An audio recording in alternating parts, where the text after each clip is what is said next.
Hello, everybody. Can you hear me? It's Fawn Desi and Deborah Fabos.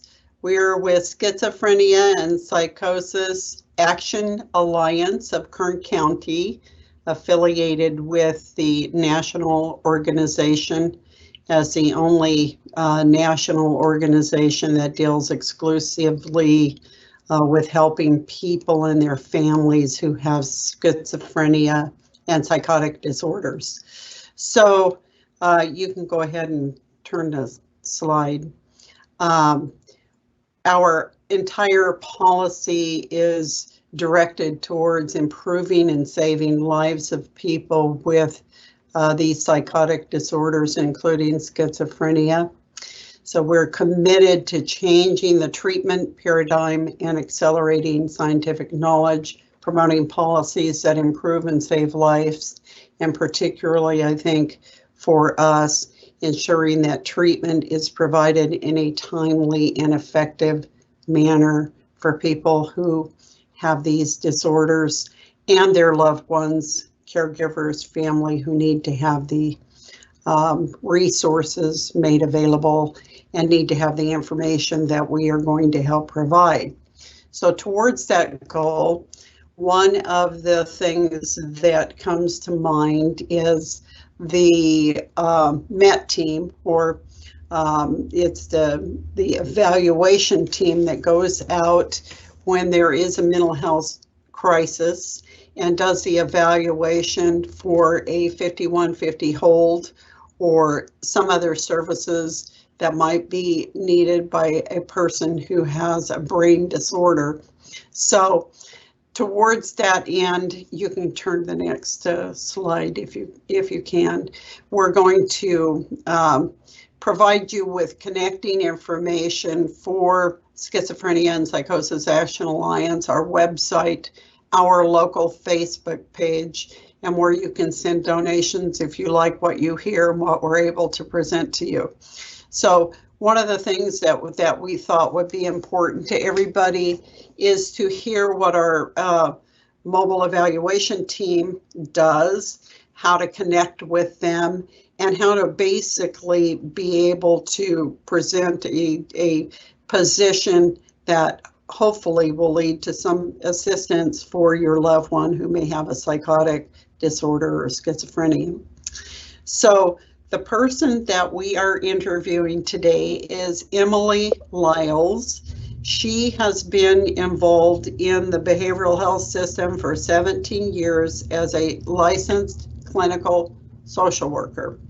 She has been involved in supervising the mobile evaluation team for the last 9 years, I believe it is, and she is also a co-chair for the crisis intervention team. So Emily has some very pertinent information for families of those who have a relative who has a brain disorder that may require immediate intervention in the form of becoming a danger to self or others. So with that lead in, I am going to introduce you to Emily Lyles of Kern BHRS. Emily? Thank you, Fawn. I am honored to be here today to share information about Kern BHRS's mobile evaluation team. Next slide. Today, what we're going to cover is what is the mobile evaluation team? Where did the idea for a mobile crisis team come from? What does MET do and how do we do this? New things on the horizon or the forefront, and we'll also take questions. Next slide. Here's a beautiful picture of our team a few years back down by the Kern River in our backyard here. And what you'll notice is all of the MET staff members are in uniforms. That's so they can be readily identified on the scene of a crisis. So what the MET team does is they are a specialized crisis intervention unit that responds at the request of all law enforcement agencies in Kern County to the scene of a behavioral health crisis. Next slide. Currently, there are 11 recovery specialists on our team, 1 therapist, and 3 co-response units that work directly in a law enforcement patrol car who are partnered with officers. The current MET team is on duty from 7 a.m. to 12:30 a.m. With the hopes to return to a 24/7 shift very soon. So I want to talk a little bit about where the idea of MET teams came from. And without getting too far into the history, I do want to start in the year 1967, and I'll tell you why. That is when the 3 attorneys, Lannerman, Petrus, and Short, sought to end the inappropriate, indefinite, and involuntary commitment of people with mental health disorders to state hospitals or insane asylums. And it also established a right to prompt psychiatric evaluation and treatment in some situations and set out a strict due process protection for the individuals with the mental health disorders, which is what we refer to now as the Welfare and Institutions Code 5150, which is a term that many people have heard at some point in time. So the idea for MET came from just this, the whole process of deinstitutionalization, which really encouraged community-based treatment and provided people with mental health disorders rights to be a part of treatment, to consent to treatment, to help make collaborative decisions regarding their treatment. And a part of the evolution of people with mental health disorders being transitioned from inpatient long-term settings, there became this new issue that was law enforcement becoming the default first responders for people in a behavioral health crisis. What this looks like is, and some of you who may have family members who experience a mental illness, is if you could imagine having a family member in a state hospital or an inpatient type of setting for treatment for years, and then all of a sudden saying, you know what, we'd like you to go home. We'd like you to try community-based treatment in a community of your choice. And you're going to have rights to help make decisions regarding your treatment. What happens when someone returns to independent living or to their family and there's a crisis? There's a relapse. What happens? Well, I know for myself, if something happens and it's an emergency, I call 911. And that's how this has unfolded to law enforcement becoming the first responders for behavioral health crises.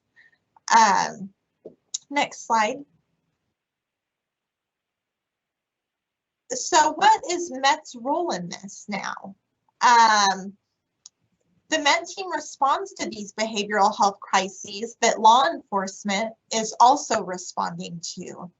So if someone calls 911 for a behavioral health crisis and someone needs immediate assistance, that means that law enforcement is going to respond and they will have the opportunity to request a mobile evaluation team staff member.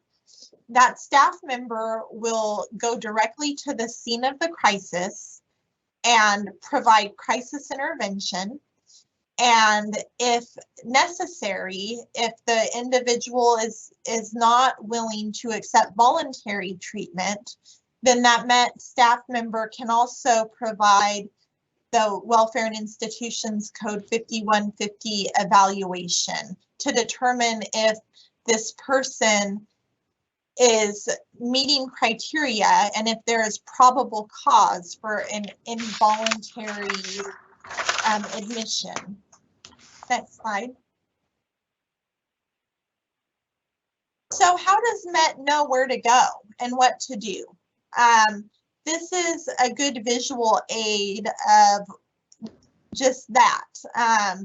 We do have our laptop that's mobile and able to connect in our vehicles. We have radios in our cars and handheld radios, so we have a radio on us at all times. And the interior of our vehicles are semi-patrol car-ish, I would say. They do have a cage to help keep our clients and our staff secure.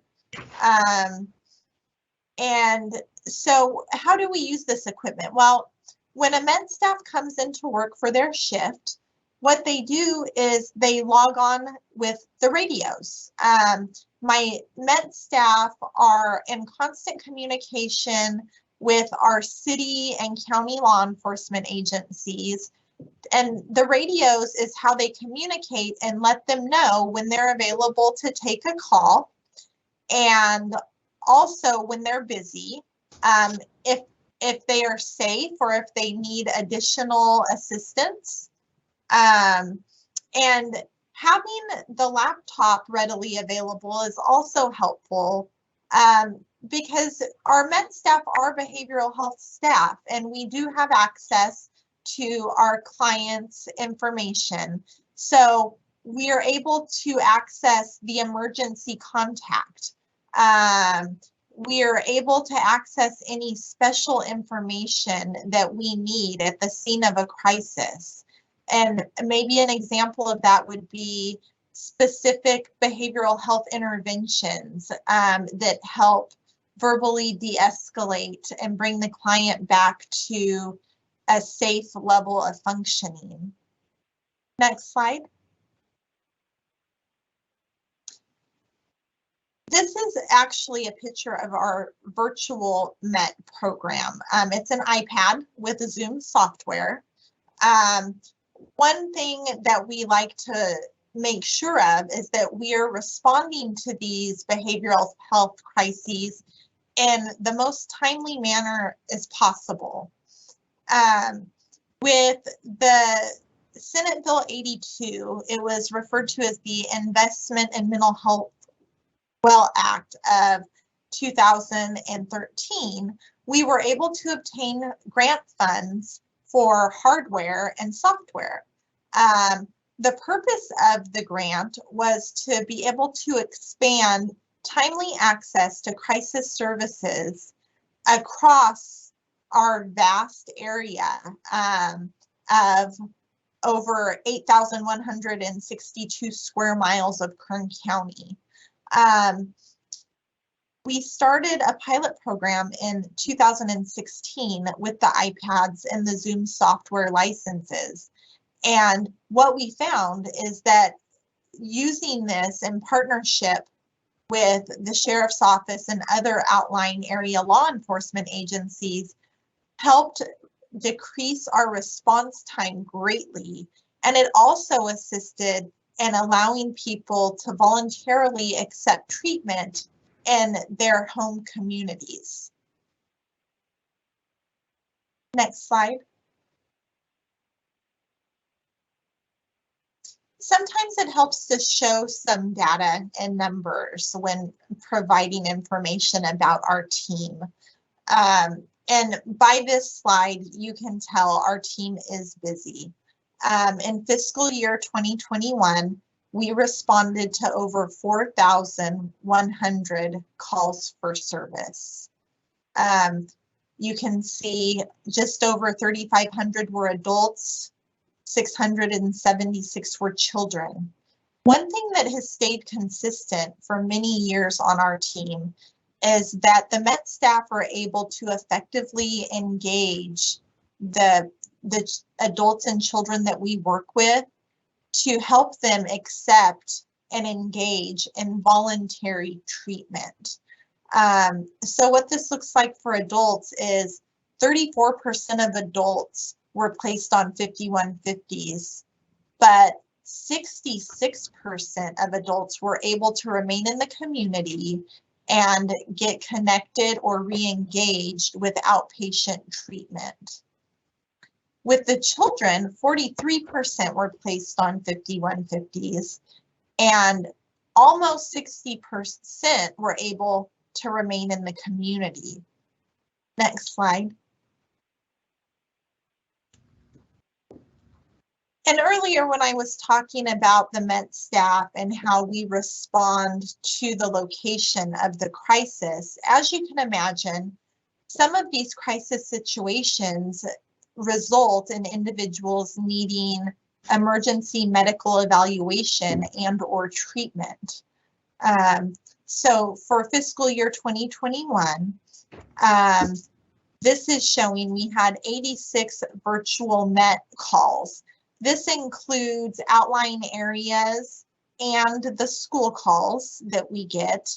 Kern High School District does have access to some iPads, and being that our office is located on the east side of town, and sometimes we get calls in rush hour traffic to high schools on the opposite end of town, we have found virtual MET is sometimes a really effective way to engage with adolescents. We also had 943 hospital calls. These include calls where people are in the ER. This includes calls where people have been admitted for a longer length of time onto a medical floor for treatment. 778 of those hospital calls were for adults and 165 were for minors. In these instances, the process is the same. We're able to check and see if the individual is already connected with behavioral health treatment, and we're able to, let their outpatient team know what's going on. If they're not already connected, we're able to help the hospital social work staff and doctors get these individuals connected. And we're also able to provide the same interventions we provide on all other calls. We provide crisis intervention, and if we aren't able to voluntarily work with the individual, we can provide the 5150 evaluation. Next slide. So what's on the forefront? This is always the exciting part. How are we growing and expanding and changing? Right now, at this point in time, we have a MET staff, one in the Bakersfield City Police Department's Communication Center. And what the dispatchers are able to do is they are able to transfer her calls that are related to behavioral health issues. And those are the calls that don't require a 911 response. If someone calls in reporting that they're experiencing suicidal thoughts and they have a plan for suicide and they have the means to complete the plan, that is obviously going to require a law enforcement officer to respond. If someone calls in reporting depression, or maybe there's a situational crisis that has occurred that they're needing to cope with, those are the types of calls that will get transferred to our MET staff who's in the communication center. Right now, we are in the pilot phase of this project, and we'll be reviewing outcomes soon for future. What else do we have going on? Well, right now, we have been allocated by the county 4 positions, 4 MET units who will be partnered up with Bakersfield City Police Department officers to provide homeless outreach. And, they will really be working closely with our other Kern BHRS homeless outreach teams. But they will also be unique in the fact they will be able to assist and respond to in-progress calls for service. And what that might look like is if they're outreaching to some homeless and there's a call that comes in for someone who's experiencing suicidal thoughts or homicidal thoughts due to a mental disorder, then they will have the option to respond to that if necessary. We've also been allocated 4 positions for the sheriff's office that will be dedicated to responding to calls with the sheriff's department. So what this looks like is they won't be riding in the same vehicle as a deputy.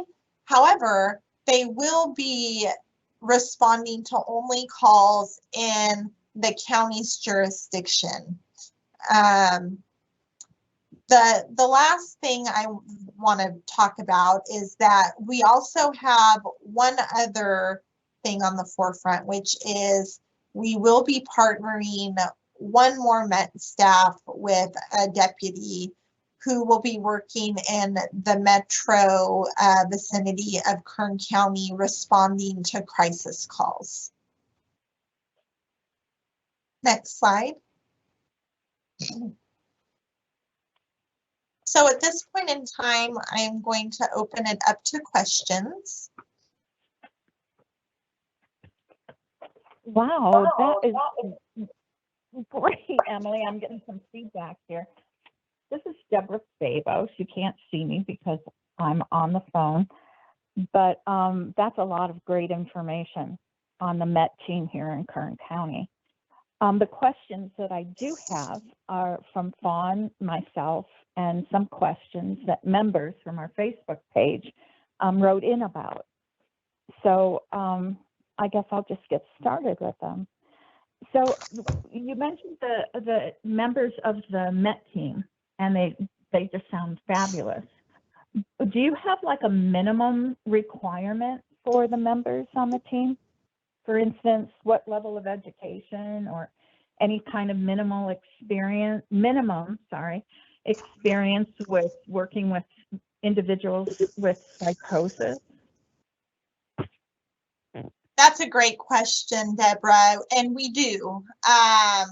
So the qualifications are a little more advanced for our team than an ordinary outpatient provider. So within the county's job descriptions, there is what is called a behavioral health recovery specialist series, and there are different levels. There's a behavioral health recovery specialist 1, 2, and 3. On our team, we accept 2 as the base level, and what it requires to be a recovery specialist 2 minimum is completion of 60 semester or 90 quarter units of coursework from an accredited college or university, and 3 years of full-time paid experience working with the chronically mentally ill in a mental health setting. For the Recovery Specialist 3, it does require a bachelor's degree, but we also accept mental health therapists, pre-licensure, working towards licensure, or licensed, of course, and as well as psychiatric technicians or vocational nurses. And these job descriptions are actually posted on our Kern County public website. Great, good to know. So anyone who's curious, they can just go on there and look them up. Absolutely. That's awesome. So I noticed that you don't have any EMTs or medically trained individuals on the team. Is that correct? We actually have 2 LVNs on our team. Oh, okay. Yes. That's great. That's great. And is, Yeah. is that something that you look for, or did it just, I'm just curious. Is there a reason that you have them on there? You know, they actually fall under the Recovery Specialist 3 job classification. I will tell you, it's not something that I necessarily look for, but it is a huge bonus for our team members, especially when we're working with some more challenging comorbid cases that are in our hospital setting. And maybe they have a chronic or acute medical condition along with the mental illness. And it's very valuable to have them a part of the team. But one thing I do want to make clear is if there's ever any medical conditions in question, my team makes sure to stay within our scope of behavioral health interventionist, and we get the person linked immediately with medical evaluation. First and foremost, we want to make sure they're physically okay. Wow, that's great. That's awesome. It really sounds like you really cover the gambit there.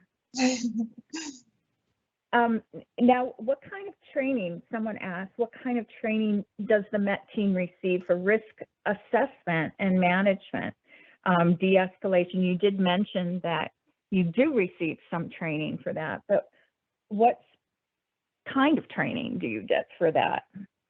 We do a lot of training. You know, in addition to the standard trainings that our department expects, you know, our department has expectations of a certain baseline of trainings that all behavioral health staff participate in.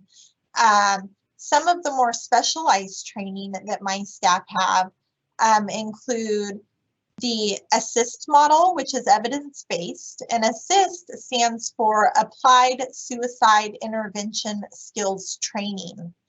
And it really is a focus on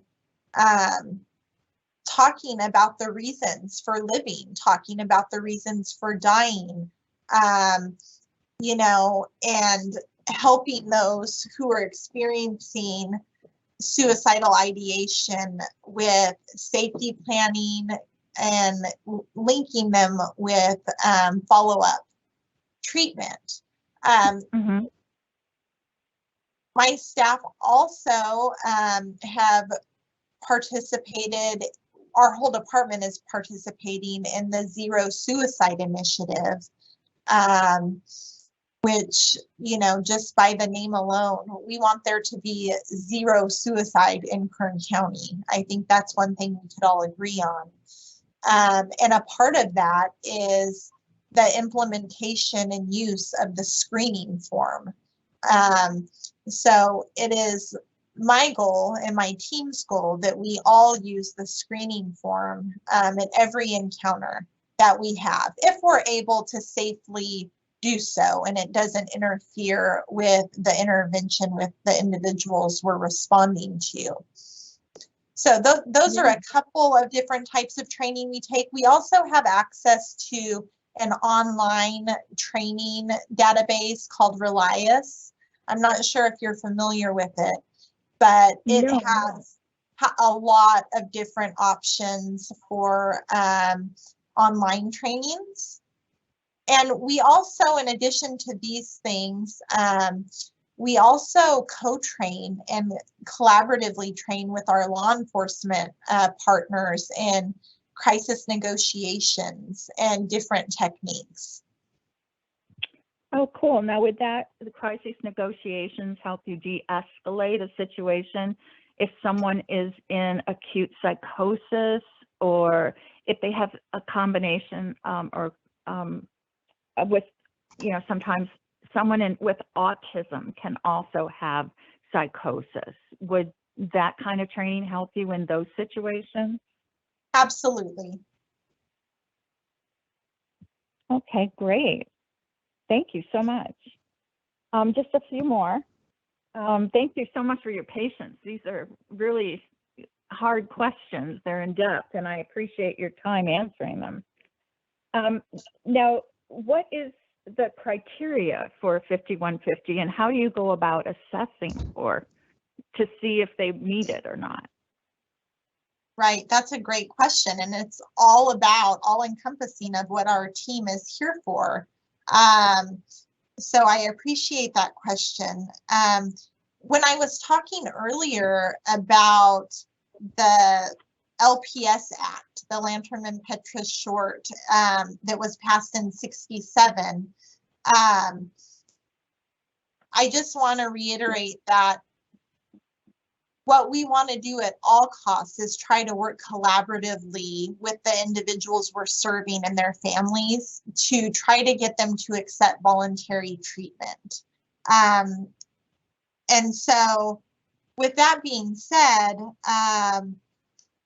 when we're doing a Welfare and Institutions Code 5150 evaluation, we're looking at a whole biopsychosocial, spiritual vision of the people we're working with. It's a very holistic evaluation my staff do.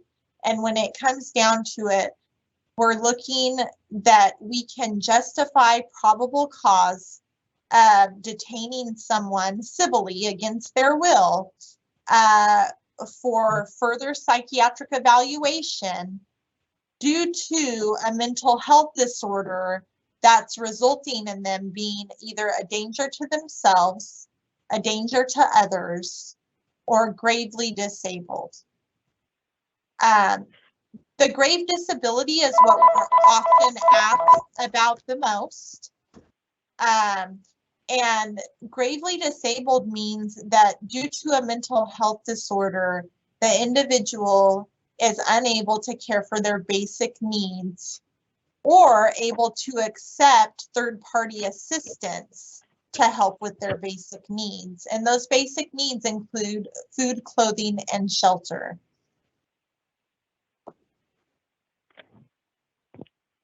Wow. It sounds like you spend a lot of time evaluating these individuals. Yes. You know, I can tell you that the continuum of a crisis is such that sometimes it takes 5 minutes because you can see the person has decompensated so much that sometimes people aren't able, they lack the capacity to agree to voluntary treatment sometimes. And I notice, you know, with your group for schizophrenia and psychosis, I would imagine that this would be more pertinent is when you have an individual who is unable to provide for their basic needs due to their mental health disorder. And if you're looking at a grave disability situation, it's really important to weigh and measure, you know, this person is willing to get in the car with me right now and go voluntarily, but they might be willing to get in the car with anyone right now because of the symptoms they're, you know, experiencing. And do they really have the capacity to make a decision about accepting voluntary treatment right now? So it can be very challenging at times to try to help preserve the patient's rights to be a part of and help direct their treatment, but at the same time, ensure their safety and that they're getting connected to treatment that will assist them in recovering.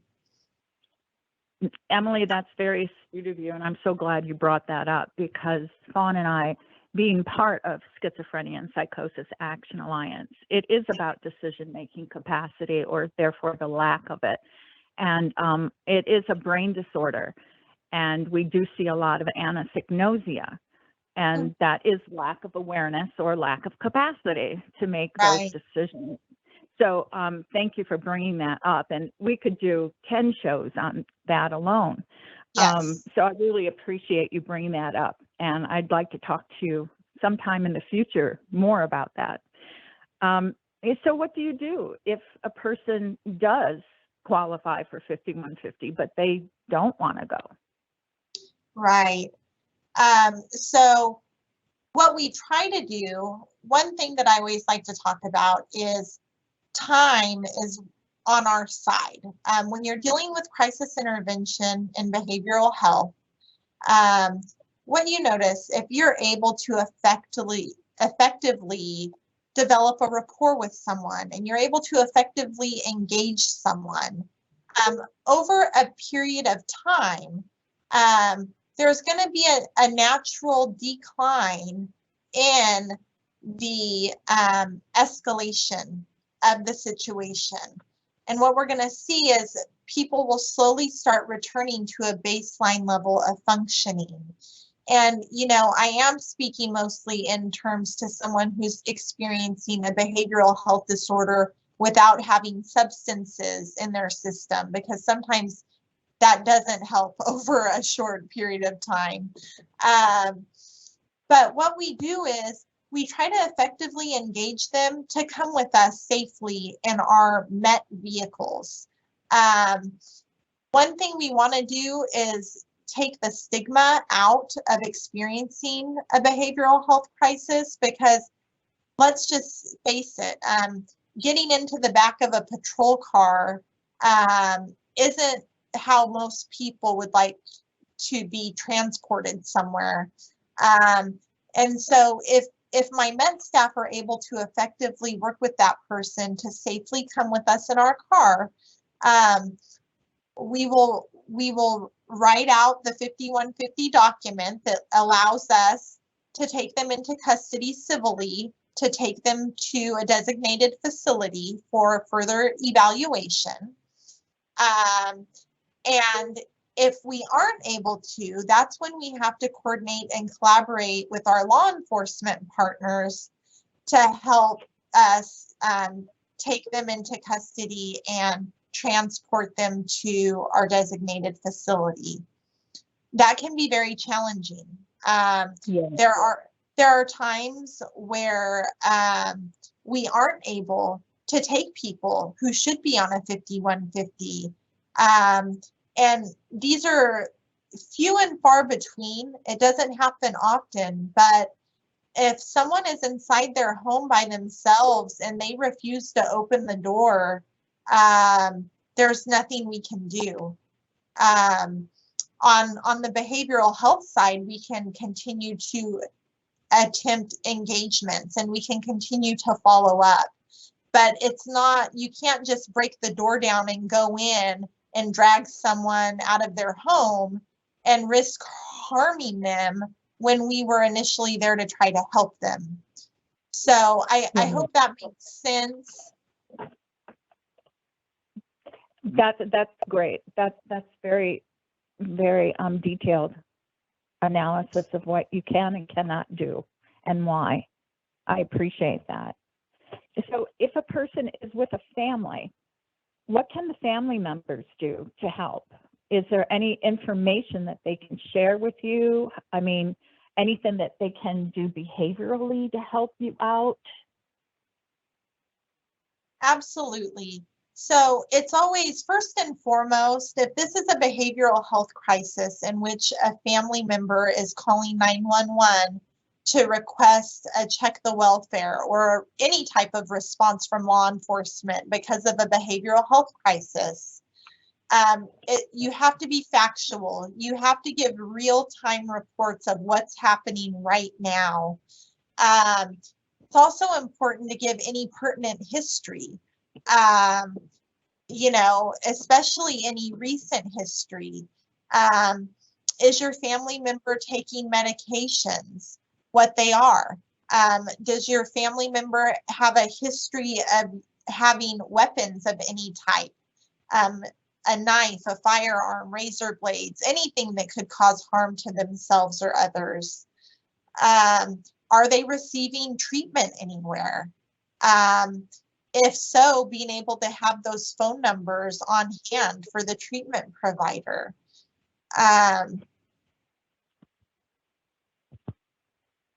And I'm thinking, okay. No, that's great. I didn't mean to interrupt you. So if these were written down and they could ahead of time even, and if they could give them to you, that would be helpful. That would be wonderful. Even if, you know, I don't know to the extent that certain family members may be involved, but if they have a WRAP plan, the Wellness Recovery Action Plan, or any other type of safety plan, it would be good to have a copy of that on hand. Great. Great. That's good to know. That's something we can work with our families about and with as well. One last question, Emily. You've been so generous with your time, and I really, really appreciate it. Going back to the virtual evaluation, I'm just wondering, how can you evaluate someone in psychosis virtually if they're not willing to sit down in front of the device? We can sometimes, and in those situations, we go in person. So, you know, virtual doesn't work for everyone. I know a lot of us through the pandemic we've become a lot more comfortable with it, but some people aren't. Our high school kids love it because they're all about virtual, right? Yeah. And even sometimes when it's not due to psychosis, sometimes people just refuse to connect virtually. And in those instances, there may be a little bit of a delayed response time, but we will respond in person when it's needed. What we don't want to do is have the medium of communication get in the way or interfere with our job. Gotcha. Well, thank you again. Thank you so much. I really appreciate everything. This has really been a great presentation and wonderful answers to all these questions. Thank you.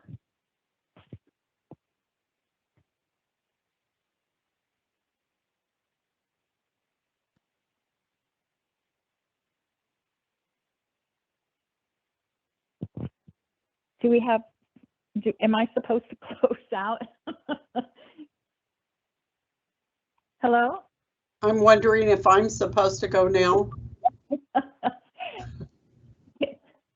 Do you want to close out on? Yes, yes. Okay, perfect. Okay, I didn't see a cue here, but I'm going to go ahead and thank everybody for their time and for listening in. Emily, that was just fabulous. I know a lot of families that we talk to daily and email with about problems that they have with a loved one, particularly those who are experiencing a psychotic break of some type, need resources, and they are typically frantic when they call or when they communicate with us. And we need to be able to educate them on what these resources are. And your presentation was providing fundamental information that people definitely need in a crisis that involves mental health. We refer to as brain disability. I'm providing you with the MET contacts up here. Please take those down. Anybody who is in need of this information or could be. These are critical phone numbers to have handy of your MET contacts.